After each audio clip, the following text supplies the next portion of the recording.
بسم اللہ الرحمن الرحیم۔ اللہ رب العزت جل جلالہ نے انسان کو اشرف المخلوقات بنایا اور احسن تقویم کا شرف عطا فرمایا۔ ارشاد باری تعالی ہے وَلَقَدْ كَرَّمْنَا بَنِي آدم،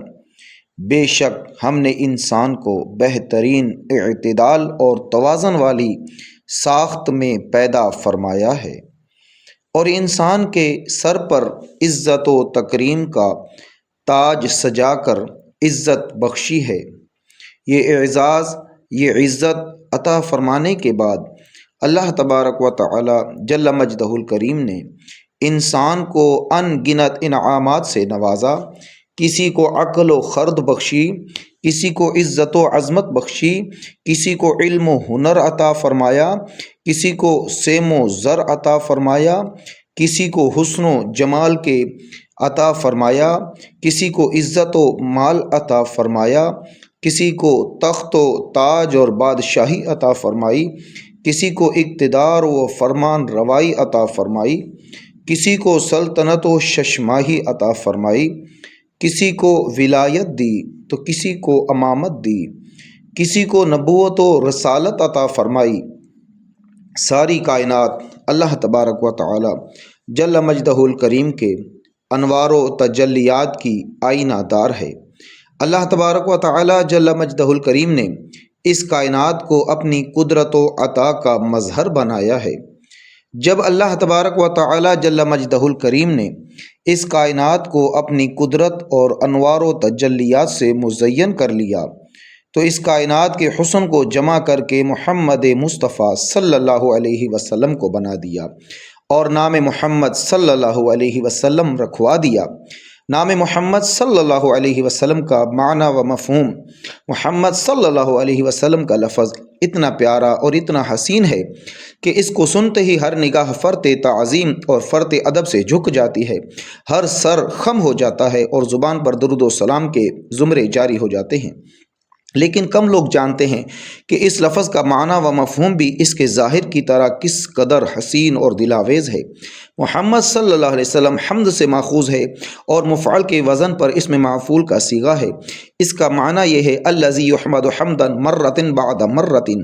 وہ ذات جس کی کثرت کے ساتھ اور بار بار تعریف کی جائے۔ نبی اکرم ہادی عالم صلی اللہ علیہ وسلم اس اسم کے زیادہ حقدار ہیں، کیونکہ اللہ تعالیٰ نے آپ کی ایسی حمد کی ہے جو کسی اور کی نہیں کی، اور آپ کو وہ محامد عطا کیے ہیں جو کسی اور کو عطا نہیں کیے، اور قیامت کے دن آپ کو وہ چیزیں الہام کرے گا جو کسی اور کو الہام نہیں کرے گا۔ جس شخص میں خصال محمودہ کامل ہوں اس کو محمد صلی اللہ علیہ وسلم کہا جاتا ہے۔ ابن قتیبہ نے کہا کہ نبی اکرم صلی اللہ علیہ وسلم کی نبوت کی علامتوں میں سے ایک علامت یہ ہے کہ آپ سے پہلے کسی کا نام محمد صلی اللہ علیہ وسلم نہیں رکھا گیا، جیسے حضرت یحییٰ علیہ السلام سے پہلے کسی کا نام بھی یحییٰ علیہ السلام نہیں رکھا گیا۔ حضرت امام راغب اصفہانی لفظ محمد صلی اللہ علیہ وسلم کا معنی مفہوم بیان کرتے ہوئے مزید لکھتے ہیں، اور حمد اسے کہتے ہیں جس کے قابل تعریف اعداد حد سے بڑھ جائیں۔ اس معنی کے ساتھ نبی اکرم صلی اللہ علیہ وسلم کی ذات اس لیے خاص ہے کہ آپ اپنی ذات میں کامل شخصیت ہیں، اس لیے اللہ تعالیٰ نے اپنے محبوب صلی اللہ علیہ وسلم کو یہ اعزاز بخشا کہ انہیں دو ایسے نام عطا فرمائے جو اس کے قابل تعریف نام سے مشتق ہیں، یعنی انہیں محمد اور احمد کا نام عطا فرمایا۔ علامہ سہیلی اس نام کی تشریح کرتے ہوئے لکھتے ہیں، یعنی لغت میں محمد اس کو کہتے ہیں جس کی بار بار تعریف کی جائے، محمد صلی اللہ علیہ وسلم اس ذات کو کہتے ہیں کہ جس کا یہ حق ہے کہ ان کا ہر وقت ذکر خیر جاری رہے اور ہر وقت ان کی تعریف ہوتی رہے۔ ایسی ذات لغت کے لحاظ سے محمد صلی اللہ علیہ وسلم کہا جاتا ہے۔ چونکہ یہ اسم شریف ہمارے محبوب صلی اللہ علیہ وسلم کا تمام انبیاء کرام علیہ الصلوۃ والسلام کے ناموں سے منفرد ہے۔ رب ذوالجلال والاکرام نے کسی کو تو پیغمبر کا ایسا نام نہیں دیا